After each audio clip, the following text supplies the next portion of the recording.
Hi guys, welcome to chapter 8 of class 7 geography, जिसका नाम है human environment interaction, tropical and subtropical region. तो इसमें हम देखेंगे ह्यूमन एनवायरनमेंट किस तरीके से और लोग किस तरीके से रह रहे हैं ट्रॉपिकल रीजन्स में और सब ट्रॉपिकल रीजन में। ओके, सो ट्रॉपिकल रीजन में हम एग्जाम्पल लेंगे अमेजॉन बेसिन का, और सब ट्रॉपिकल रीजन में हम गंगा ब्रह्मपुत्र रीजन का एग्जाम्पल लेंगे। ओके, सो जैसा कि हम जानते हैं कि humans have modified the environment to suit their needs. मतलब पुराने ज़माने में लोग नेचर पे डिपेंड होते थे रहने के लिए, खाने के लिए और क्लोथिंग के लिए। ओके, अगर उन्हें खाना खाना है तो नेचर से चीज़ें ले ली, पेड़ पौधों से ले लिया, फ्रूट्स ले लिए, या फिर किसी जानवर का हंटिंग करके और खाना पका लिया। या फिर क्लोथिंग के लिए वो घास फूस पहनते थे, या फिर जानवरों को मार के उनकी चमड़ी का इस्तेमाल करके क्लोथिंग करते थे, कपड़े बनाते थे। और शेल्टर मतलब रहने के लिए वो क्या इस्तेमाल करते थे, बेसिकली पेड़ों पर रहते थे या केव्स में, गुफाओं में रहते थे।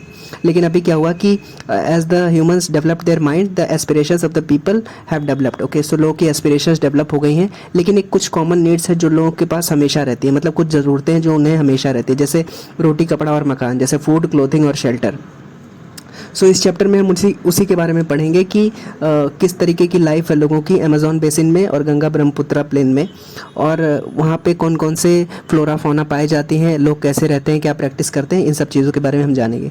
तो ट्रॉपिकल रीजन में हम की अगर स्टडी करते हैं तो ट्रॉपिकल रीजन में हम एग्जांपल लेंगे अमेजॉन बेसिन का, क्योंकि ये टॉपिक्स में पड़ता है। Okay, so we will study about life in the Amazon basin. So कैसा है? So Amazon river basically lies in the tropical region, basically 10 degree north and 10 degree south of equator, मतलब equatorial region. तो equator के पास के reason को हम equatorial region कहते हैं। और इक्वेटर पे ऐसा है कि डायरेक्ट सन रेज मिलती हैं, तो उसकी वजह से बहुत गर्मी रहती है। सो 10 डिग्री नॉर्थ और 10 डिग्री साउथ, मतलब इक्वेटर से 10 डिग्री नॉर्थ और इक्वेटर से 10 डिग्री साउथ के बीच में जो रीजन रहेगा वो अमेजॉन बेसिन का ही रीजन है। मतलब अमेजॉन नदी वहाँ पे बहती है और उसके आसपास का फॉरेस्ट वही अमेजॉन बेसिन में ही आता है। Okay, so various tributaries join the Amazon river, मतलब बहुत सारी छोटी नदियाँ अमेजॉन रिवर को ज्वाइन करती हैं।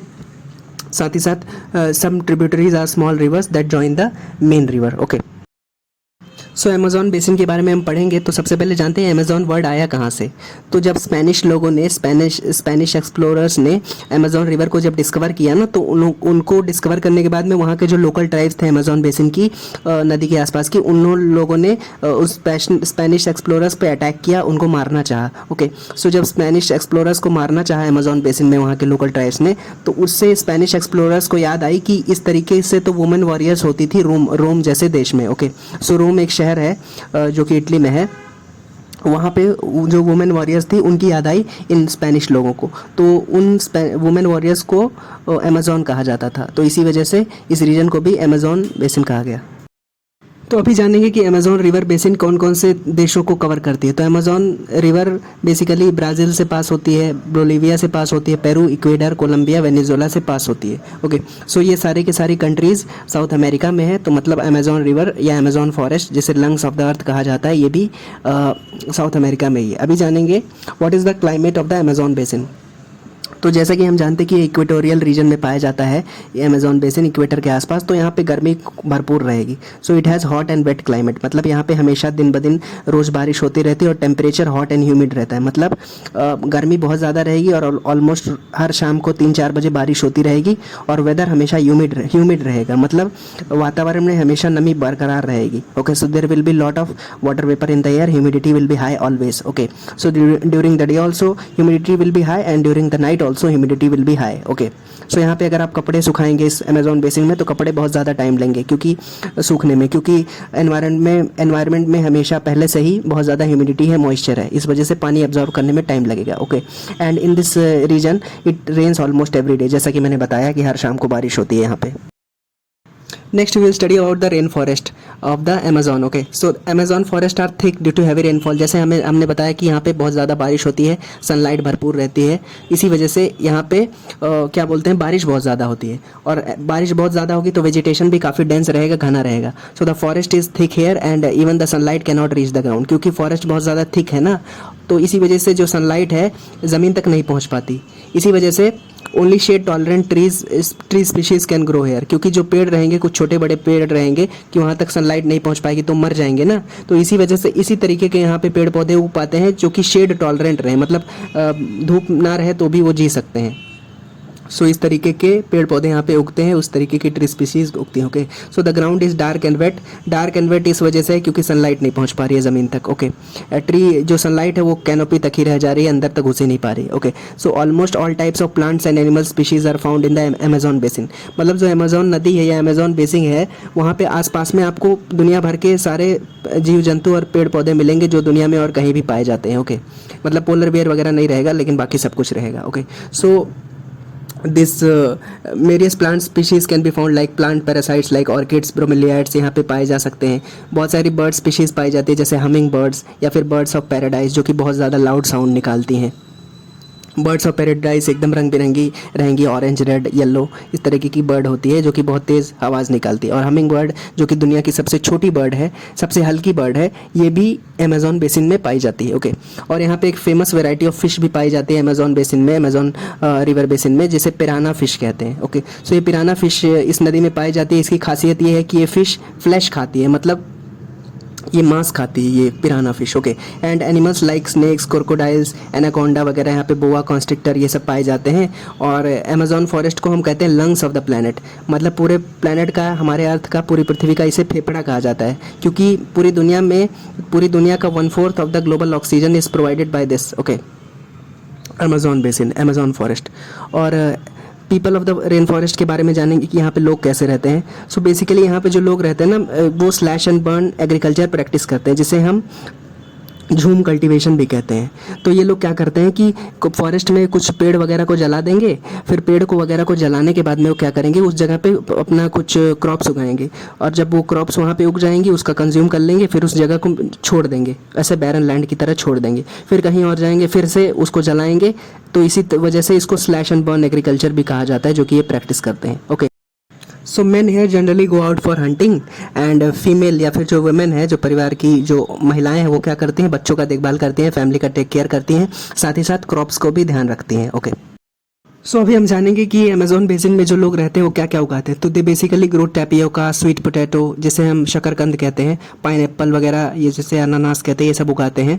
साथ ही साथ कसावा, जिसे हम मैनियोक भी कहते हैं, is the staple fruit that grows in the ground just like potato. मतलब आलू की तरह एक ये सब्जी खाते हैं जिसका नाम कसावा या मैनियोक वहाँ पे कहा जाता है, वो इनका स्टेपल फूड है, मतलब ये हमेशा कॉमनली खाया जाता है अमेजोन बेसिन में। साथ ही साथ ये कुछ कैश क्रॉप्स भी उगाते हैं, जैसे कि कॉफ़ी, मेज़ और कोको से चॉकलेट बनता है। तो ये सब कैश क्रॉप्स, यानी कि ये उगाए इसलिए जाते हैं क्योंकि बेच के उसको पैसा कमाया जाता है, इसी वजह से इन्हें कैश क्रॉप्स कहा जाता है। ओके, साथ ही साथ they live in thatched houses and large apartment like houses, जिसे हम मलोका कहते हैं, with steep slanting roofs. Okay, so यहाँ पे दो चीज़ें हमें इंपॉर्टेंट पता चले कि कसावा या फिर मैनियोक यहाँ का स्टेपल फूड है। साथ ही साथ ये लोग यहाँ पे, जैसे कि लकड़ी की तो कोई कमी है नहीं क्योंकि फॉरेस्ट एरिया है, तो इस वजह से ये थैच्ड रूफ्स में रहते हैं, मतलब ये लकड़ी के घरों में रहते हैं या फिर लार्ज अपार्टमेंट लाइक हाउसेज में रहते हैं, जो कि लकड़ी के बने रहते हैं, स्लैंटिंग रूफ्स रहती हैं उनके। Okay, so they live in large apartment like houses also which are called as maloca. तो ये एक इंपॉर्टेंट पॉइंट है, since there is lot of food available. Okay, so the development and accessibility in the region through roads and helicopters have led to destruction of the forest। मतलब जैसे जैसे हम लोग develop हो रहे हैं तो लोग क्या कर रहे हैं, ये फॉरेस्ट को तबाह कर रहे हैं, डिस्ट्रॉय कर रहे हैं, क्योंकि उन्हें लकड़ी चाहिए और भी रिसोर्सेज चाहिए फॉरेस्ट से। इसी वजह से जब इसके आसपास के एरिया का डेवलपमेंट हुआ ना, through roads and with the help of helicopters, जब यहाँ के अंदर तक, फॉरेस्ट के अंदर तक की रीच बढ़ गई, तो उससे क्या हो रहा है कि फॉरेस्ट का डिस्ट्रक्शन चालू हो गया है। अभी डिफॉरेस्टेशन लोग बहुत एकदम मजबूती से कर रहे हैं, तेज़ी से कर रहे हैं, जो कि अच्छी बात नहीं है। साथ ही साथ नेक्स्ट पढ़ेंगे हम life in the Ganga Brahmaputra plain. तो हमने पढ़ा life in the tropical region, जिसका एग्जांपल अमेजोन बेसिन था। अभी हम पढ़ेंगे कि life in the subtropical region, मतलब सब ट्रॉपिक्स में ज़िंदगी कैसी है, जिसका एग्जांपल है गंगा ब्रह्मपुत्र प्लेन, जो कि हमारे देश में पाया जाता है, इंडिया में पाया जाता है। So Ganga Brahmaputra and its tributaries form the Ganga Brahmaputra basin, और ये बेसिकली लाई करता है सब ट्रॉपिकल रीजन में, जो कि 10 डिग्री नॉर्थ लैटिट्यूड से 30 डिग्री नॉर्थ लैटिट्यूड में पड़ता है। ओके, सो गंगा ब्रह्मपुत्र बेसिन बनाने के लिए गंगा नदी और ब्रह्मपुत्र नदी, साथ ही साथ उनकी जो कुछ छोटी नदियां हैं जो इन दोनों को ज्वाइन करती हैं, ये गंगा ब्रह्मपुत्र बेसिन बनाती है। जैसे कि गंगा की कुछ ट्रिब्यूटरीज जो गंगा को ज्वाइन करती हैं वो है कोसी, गंडक, घाघरा और चंबल नदी। ओके, साथ ही साथ ब्रह्मपुत्र की कुछ नदियाँ जैसे लोहित, मानस, कामेंग, ये सब ज्वाइन करती हैं, सुबनसिरी, ये सब ज्वाइन करती हैं गंगा ब्रह्मपुत्र प्लेन में। Okay, so this region is dominated by monsoon climate, क्योंकि ये एरिया पूरा मानसून पे ही जो वेजिटेशन डिपेंड करेगा, पूरे हमारा देश जैसे मानसून टाइप ऑफ क्लाइमेट कहा जाता है, इसी वजह से this region is dominated by monsoon climate as the climate determines the life of the people in the region. क्योंकि मोस्टली लोग कृषि या एग्रीकल्चर पे ही डिपेंड है, और एग्रीकल्चर के लिए बारिश की ज़रूरत है, मानसून की ज़रूरत है। और हमारे देश में ज़्यादातर जो बारिश होती है वो साउथ वेस्ट मानसून की वजह से होती है, इसी वजह से हमारे देश का जो क्लाइमेट है वो साउथ वेस्ट मानसून डिटरमाइन करता है। तो इसी वजह से इस आसपास का रीजन को हम लोग मानसून टाइप ऑफ क्लाइमेट का रीजन कहते हैं। Okay, and people mostly practice agriculture here, and Ganga and Brahmaputra river form the Ganga Sundarbans delta, which is the largest delta in the world। तो delta क्या होता है? Basically ऐसा area कि जब नदी कहीं से आ रही है, दूर से आ रही है, और मान लेते हैं जैसे बे ऑफ बंगाल में गंगा नदी मिलने वाली है और ब्रह्मपुत्र नदी मिलने वाली है, तो उससे पहले जो नदियाँ रहेंगी ना, बहुत सारे सेडिमेंट्स, मिट्टी, बहुत सारे अपने साथ कंकड़, पत्थर, सैंड, सिल्ट के क्ले लेके आती हैं। तो जब वो ओशियन या समुद्र के पास पहुँचती हैं तो क्या करती हैं, वो जो पूरा मलबा है, जो मिट्टी है, वो सब डिपॉजिट करती हैं। तो जब वो सब डिपॉजिट करेंगी या फिर अपने माउथ ऑफ द रिवर पे जिसको डिपॉजिट करेंगी, तो वो जो लैंडफॉर्म बनेगा ना, उसे हम डेल्टा कहते हैं। So delta is basically formed at the mouth of the river where the river meets another body of water like another river और ओशियन। ओके, सो जो सुंदरबंस डेल्टा है, जो कि गंगा ब्रह्मपुत्र नदी मिलके बनाती हैं, which it is the largest delta in the world. Okay, next हम करेंगे कि this basin provides fertile soil and supports large population. जैसा कि हम जानते हैं कि जहाँ पे पानी रहेगा वहाँ पे अच्छी सॉइल रहेगी, फर्टाइल सॉइल रहेगी, और उसी एरिया में लोग रहना चाहेंगे, क्योंकि उन्हें जीवन के लिए, जीने के लिए फर्टाइल सॉइल चाहिए, प्रोडक्टिविटी ऑफ द सॉइल चाहिए, और पानी का सोर्स चाहिए। इसी वजह से जो इंडो गैंगेटिक प्लेन्स है ना, ये ब्रह्मपुत्र प्लेन्स और इंडो गैंगेटिक प्लेन्स है, it is the most dense region in the world. मतलब पॉपुलेशन डेंसिटी यहाँ पे सबसे ज़्यादा है, क्योंकि यहाँ पे फर्टाइल सॉइल है ना, तो लोग रहना पसंद करते हैं, और बहुत सारे करोड़ों लोग यहाँ पे रहते हैं इस रीजन में। Okay, so agriculture is the main occupation of the people in the region, जैसे कि मैंने बताया, क्योंकि फ्लैट लैंड है, फर्टाइल लैंड है, इसी वजह से agriculture is the main like occupation of the people. और बहुत सारे यहाँ पे क्रॉप्स उगाए जाते हैं, जैसे राइस हो गया, वीट हो गया, मेज़ हो गया, सोरगुम, ग्राम, जैसे चना कहते हैं, मिलेट्स, साथ ही साथ शुगर केन, जूट, पल्सेस, ये सब भी उगाए जाते हैं इस रीजन में। ओके, सो इस रीजन में या फिर हमारे देश में कॉमनली जो डेजर्ट जो फॉरेस्ट पाया जाता है वो ट्रॉपिकल डेसिडुअस फॉरेस्ट है।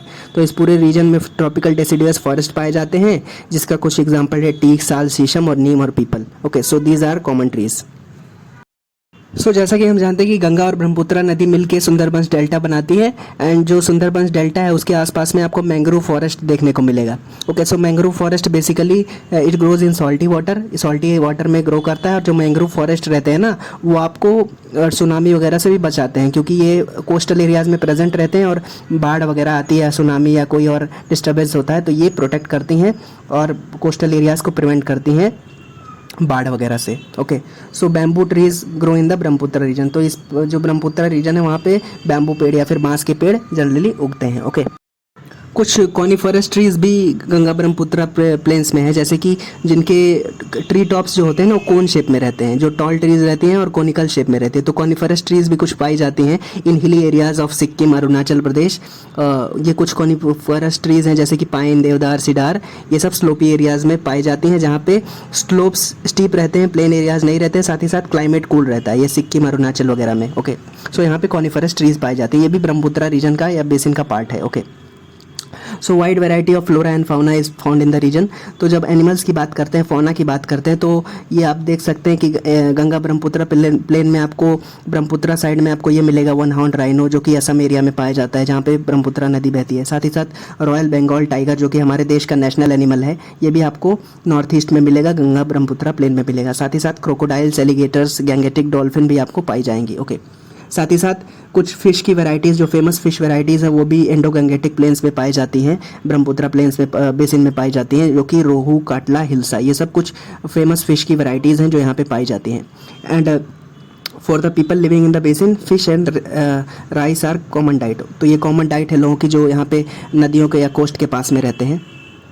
साथ ही साथ ये जो गंगा ब्रह्मपुत्र बेसिन है, यहाँ पे आसपास में कुछ बहुत सारे फेमस शहर हैं, जैसे इलाहाबाद, कानपुर, लखनऊ, पटना, कोलकाता, वाराणसी, ये सब रीजन है जो गंगा ब्रह्मपुत्र बेसिन के आसपास के शहर हैं। ओके, तो ये यहाँ से डेवलप भी करते हैं, इन नदियों पे बहुत तरह के तरीके से निर्भर भी करते हैं। ओके, सो river ports provide inland trade routes, मतलब देश के अंदर ही ट्रेड रूट करने के लिए काम आता है। साथ ही साथ जैसे कि कोलकाता में इंपॉर्टेंट पोर्ट है ऑन द रिवर हुगली, तो हुगली नदी पे एक पोर्ट है, बंदरगाह है कोलकाता, जो कि इंपॉर्टेंट है ट्रेड के पॉइंट ऑफ व्यू से। साथ ही साथ जो गंगा ब्रह्मपुत्रा प्लेन है, यहाँ पे कुछ इंपॉर्टेंट टूरिस्ट डेस्टिनेशन है, जैसे कि कुछ मैं बता देता हूँ, जैसे ताजमहल, फतेहपुर सीकरी, मथुरा और बुद्धिस्ट स्तूपास वगैरह का रीजन भी है। तो जैसा कि हमने जाना कि ये ट्रॉपिकल और सब tropical region culture point of view से, अलग अलग पॉइंट ऑफ व्यू से, लाइफ के पॉइंट ऑफ व्यू से भी और बिजनेस के पॉइंट ऑफ व्यू से भी कितने इंपॉर्टेंट है। ओके, सो ये सब चीज़ें हमने ये इस चैप्टर में पढ़ी, जिसमें हमने ट्रॉपिकल और सब ट्रॉपिकल रीजन के बारे में पढ़ा। ट्रॉपिकल मतलब अमेजोन का एग्जांपल लिया हमने, और सब ट्रॉपिकल के लिए हमने गंगा ब्रह्मपुत्रा बेसिन का एग्जांपल लिया। Okay, so these were the few things in this chapter. Thank you so much for watching. If you like it, thank you. Subscribe to my channel and please share it.